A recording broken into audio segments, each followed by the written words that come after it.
আসসালামু আলাইকুম সুপ্রিয় শিক্ষার্থী বন্ধুরা, ডিউডি মার্স ইউটিউব চ্যানেলে সকলকে জানাই স্বাগত। এইচএসসি পরীক্ষা অতি সন্নিকটে। এই সময় আমাদের ডিউডি মার্সের যে ফেসবুক পেজ আছে, সেই ফেসবুক পেজে আমরা অহরহ মেসেজ পাই। সবচেয়ে বেশি যে মেসেজটা পাই সেটা হলো যে শেষ 30 দিনে ভাইয়া আমরা কিভাবে পড়াশোনা করব এবং কি পড়ব যাতে করে আমরা একটা ভালো রেজাল্ট করতে পারি। এরই ধারাবাহিকতায় আজকে আমরা বাংলা নিয়ে আলোচনা করব। এই ক্লাসে আমি আলামিন মুহিত, সাবেক শিক্ষার্থী, ঢাকা বিশ্ববিদ্যালয়ে আছি তোমাদের সাথে। আজকে আমরা আলোচনা করব বাংলায় কিভাবে A+ পাওয়া যায় মাত্র 30 দিনে, তার একটি জাদুকরি ফর্মুলা নিয়ে। এই জিনিসটা নিয়ে সবার আগে আমরা কয়েকটা জিনিস লিখছি, সেটা হলো daily MCQ solve, daily CQ solve, Bangla বানান, শুদ্ধ শব্দ, ব্যাকরণিক শব্দ শ্রেণী, সপ্তাহে একদিন রচনা অনুশীলন, ভাব সম্প্রসারণ অনুশীলন। এই জিনিসটা আমরা একটু ব্যাখ্যা করার চেষ্টা করি। আমরা সর্বপ্রথমে যে জিনিসটা দেখব যে ডেইলি MCQ হইতেছে গিয়ে কি সলভ।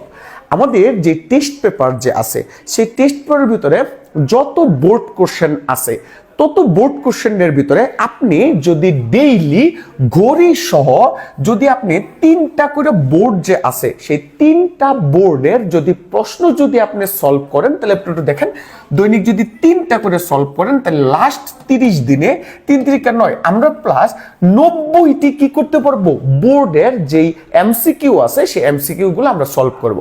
তাহলে আপনি একটু দেখেন প্রত্যেকটা বোর্ডে যদি 30টা করে যদি MCQ থাকে, তাহলে কি 30টা করে যদি হচ্ছে গিয়ে কি MCQ থাকে, তাহলে 3 নং কত 27, আমরা প্রায় 2700 প্রশ্ন সলভ করতে পারবো এই 30 দিনে। আপনি একটু চিন্তা করুন তো, যদি বাংলায় প্রথম পত্রে যদি আপনি 30টা করে মানে 2700 যদি MCQ সলভ করেন, আর কি কোনো প্রশ্ন বাকি থাকে? আর কোনো প্রশ্ন বাকি থাকে না। তাই যখন আমরা ডেইলি বাংলা পড়তে নিব, সেই বাংলা পড়ার পরেই আমরা কি করব, একটা করে পরীক্ষা দিব। সেই পরীক্ষাটা আমরা অবশ্যই 3টা করে বোর্ড আমরা দৈনিক কি করব, শেষ করব। এরপরে আমরা দেখব যে ডেইলি CQ হচ্ছে গিয়ে কি সলভ। এখন আপনার কাছে প্রশ্ন হলো যে ভাইয়া আমরা CQ প্রশ্নটা কেন ডেইলি পরীক্ষা দিব, আবার CQ যে প্রশ্ন আছে এত লিখতে আপনার ভাল লাগে না? একটু মনে করে দেখেন তো, যখন আমরা পরীক্ষার হলে হইতেছে গিয়ে কি যাই, তখন দেখব যে অনেক সময় আমাদের পেটের ভিতরে বা মাথার ভিতরে অনেক উত্তর আমরা লিখতে চাই, কিন্তু আমরা কি করতে পারি না, সময়ের অভাবে লিখতে পারি না, আমাদের হাত ব্যথা করে, অনেক কিছু হচ্ছে গিয়ে কি করে। তাই আপনি যদি দৈনিক একটা করে MCQ যদি সলভ করেন, তাহলে আপনার যে হাতের লেখার যে ধারাবাহিকতা আছে, সেই ধারাবাহিকতাটা আপনার কি থাকবে, একটা নিয়মিত হচ্ছে গিয়ে কি থাকবে। তারপরও আপনার ঘ নাম্বার যে প্রশ্নটা যে লিখতে হয়, কিভাবে লিখতে হবে, সেই প্রশ্নটা লেখার যে আপনার ধরনটা, সেটা আপনি বুঝতে পারবেন। তাই দৈনিক আমি একটু কথা বলি, আপনার পরীক্ষার হলে আপনার প্রত্যেকটা প্রশ্নের উত্তরের জন্য মানে CQ প্রশ্নের উত্তরের জন্য আমরা 22 মিনিট সময় পাবো, কিন্তু আমরা যখন অনুশীলন করব বাসার ভিতরে, তখন প্রত্যেকটা প্রশ্নের জন্য আমরা 17 মিনিট সময় হইতেছে গিয়ে কি নিব। অর্থাৎ 17 মিনিটের ভিতরে আমরা আমাদের CQটা সলভ করার হচ্ছে গিয়ে কি চেষ্টা করব।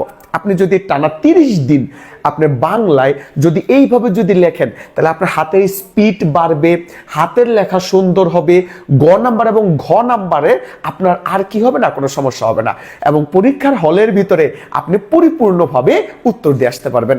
তারপরে আমরা 3 নাম্বার যে জিনিসটা হচ্ছে বাংলা শব্দ বানান, শব্দ শুদ্ধ এবং ব্যাকরণিক শব্দ শ্রেণী।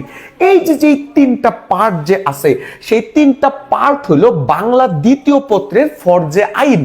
অর্থাৎ আপনি যখন পড়াশোনা করবেন বা বাংলা যখন আপনি অনুশীলন করবেন, প্রত্যেক দিন আপনার হচ্ছে গিয়ে কি এই যে বাংলা বানান আছে, এটা আপনি 4টা বোর্ড হচ্ছে গিয়ে কি সমাধান করেন।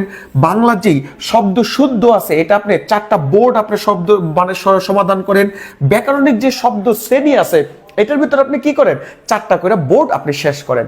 যদি 4টাও যদি আপনি শেষ করতে না পারেন, আপনি যদি 2টাও যদি শেষ করেন, আপনি একটু চিন্তা করেন যে দৈনিক যদি আপনি 2টা করে প্রশ্ন সলভ করেন, আপনার কাছে এখনো কত দিন আছে, 30 দিন সময় আছে। তাহলে আপনার হচ্ছে গিয়ে কি 60টা বোর্ডের হইতেছে গিয়ে কি প্রশ্ন সলভ হয়ে যাবে। তাহলে 60টা যদি বোর্ড আপনি প্রশ্ন যদি সলভ করেন, আর কি প্রশ্ন বাকি থাকে? কোনো প্রশ্নই দেখবেন আপনার বাকি থাকবে না। এছাড়াও আপনি যখন বাংলা বানান, শব্দশুদ্ধ এবং ব্যাকরণিক শব্দ শ্রেণী আছে, এগুলো যখন আপনি কি করবেন নিয়মিত সমাধান করবেন, তখন দেখবেন যে এক বোর্ড থেকে যে প্রশ্নটা আসছে সেই প্রশ্নটা আবার অন্য বোর্ডে রিপিট আসছে, তাহলে সেটা আপনি কি করবেন কমাই দিবেন। আবার দেখবেন যে একই পড়া যখন আপনি ডেইলি নিয়মিতভাবে অনুশীলন করতেছেন, তখন আর মুখস্থ করারও দরকার পড়ছে না, সেটা অটোমেটিক আপনার মাথার ভিতরে কি হয়ে যাবে, গেঁথে হইতেছে গিয়ে কি যাবে। তাই আপনি কি করবেন, 4টা করে যদি নেন তাহলে দৈনিক কয়টা হবে, দৈনিক হবে 12টা। আপনার 30 দিনে কত হবে, 3 12 36, 360টা। আপনি 360টা নাই বইয়ের ভিতরে, আপনি যদি দৈনিক 4টা করে সমাধান করেন। এখন তাহলে আপনি যদি 4টাও যদি না পারেন, আপনি কমসে কম 2টা করে কি করুন, আপনি সমাধান করুন। দেখেন, তারপরে আমরা গ্রামার এবং সিকিউ এবং এমসিকিউ নিয়ে আলোচনা করলাম। তারপর যে মূল বিষয়টা আসে সেটা হলো গিয়ে কি, রচনা অনুশীলন। আমরা অনেক সময় যখন খাতা দেখি আমাদের ডিউডিমার্সের অফলাইন ব্রাঞ্চে, তখন আমরা দেখি রচনা লেখার সময় ছেলেপেলে কমনের আশা করে, বা রচনায় কিভাবে সংকেত লিখতে হয় এটা আপনি জানেন না। আপনি সিলেক্ট করুন, আপনি যদি সপ্তাহে একদিন একটা করে হচ্ছে গিয়ে কি রচনা আপনি অনুশীলন করেন, বা রচনার যে সংকেতগুলো আছে সেই সংকেতগুলো আপনি যদি মুখস্থ করার চেষ্টা করেন, তাহলে 1 মাসে আপনি 4টা রচনা পড়বেন। মনে করে দেখবেন রচনা আমাদের 5টা বা হচ্ছে গিয়ে কি 3টা আসে, আলাদা আলাদা যে টপিক।